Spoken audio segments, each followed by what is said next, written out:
Ladies and gentlemen, boys and girls of the YouTube world, CJ Rose is back in the building. Welcome back to the channel.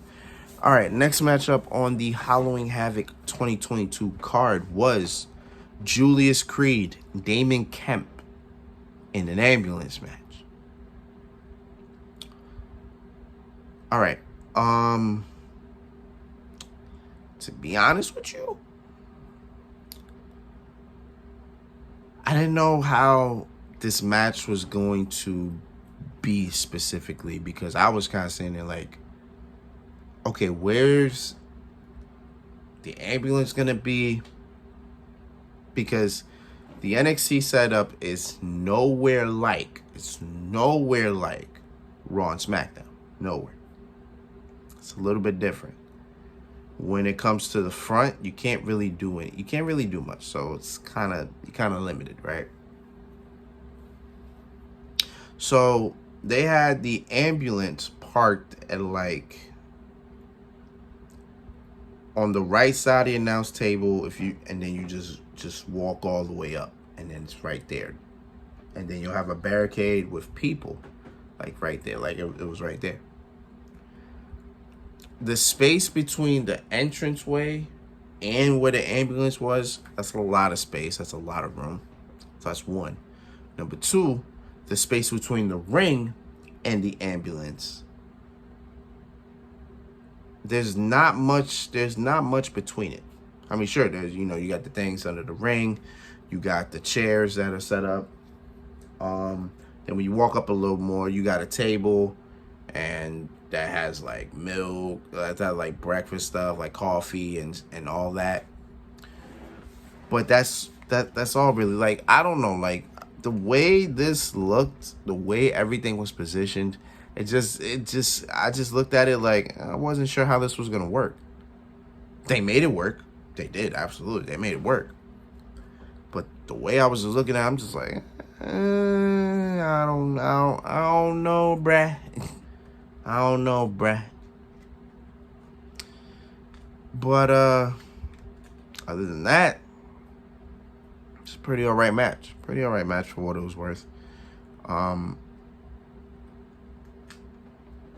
didn't know how to look at this match truthfully, because I didn't know if they were going to be in the ring a lot, or if I didn't know if they were going to be in the ring a lot, or if they're going to be on the outside more. Because technically, in this sense, right, if you think about ambulance match, I think the last ambulance match was Drew McIntyre and Randy Orton. I believe that was the last one. That was 2 years ago. I think that was the last ambulance match, right? If you looked at that match, when they left that ring, I don't believe they ever returned to the ring. So that's something. So that is something that I took into account as I was watching this. Because if they had the same setup as Raw and SmackDown, then you could do a little more. Like, you could be on the outside a little more. You could beat each other up near the ambulance and all that.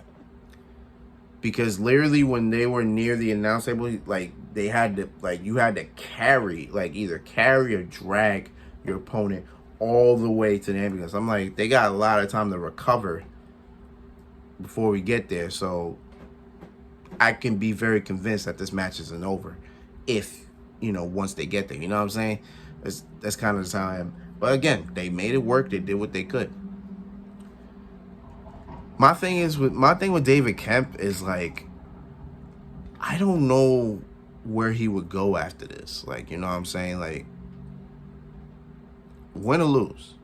It feels like he was only made for this feud, like the feud against Diamond Mine. Like, he was just made for this. Like, I can't see him against anybody else. That's just how it feels. Like, I don't know if that's a thing, but like I watched Damon Kemp. I'm like, he's good, but can you see him with anybody else? Like, can you see him feuding with anybody else? You know what I'm saying? Like, I can't. And I don't know if that's ever happened to me where I looked at somebody like that. I don't know. But again, this match was physical. This match was crazy. They both were getting it in. So Damon Kemp brought a chair to the ring and it had the name Julius on it. So I mean, he was gonna hit that man with that chair, God, for as long as he wants to, and that's the same chair that he hit Brutus with. So it was like, okay, I'm gonna hit one brother with this, I'm gonna hit the other. Instead, Julius got the chair and started beating the hell out of Damon with it. I think he hit with 10 shots, 10 stiff shots, 10 hard shots. Then he picks him up, hits him with a power bomb on the stretcher. The stretcher kind of falls down a little bit. Then he gets the chair again, gives it to Damon, chair's on his face, and then boom, Julius hits that clothesline that he does onto the chair, to the face. Then I think he carried it, yeah, then this is what I'm talking about. So, Julius carries Damon to the ambulance, threw him in, closed it. It was game over. But Julius took a lot of punishment just to get that done. Remember, there was a time Damon was slamming the door, and Julius had his fingers between the doors, and he was just slamming the door on his fingers, and he just took it and just said, you know what, screw this, boom. You know what I'm saying? So he took a lot of punishment for this, I believe. He also got slammed on steel steps at one point.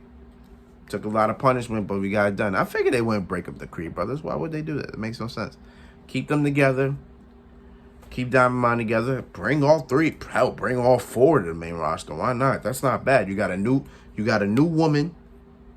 You know what I'm saying? You got a new woman for your title ranks. You got a tag team for your tag team titles, and you got somebody who could probably go for the world title. You know what I'm saying? Like, it just all works out. Or put them in the Continental Championship, United States title, whatever you want to do. You know what I'm saying? But it all works out. So keep Diamond together and then bring them to the main roster and make it happen, man. It's just, whew. Imagine all that, bro. It would be crazy. Hey, we'll see. As time goes on, we will see. All right. Next match. Let's get it.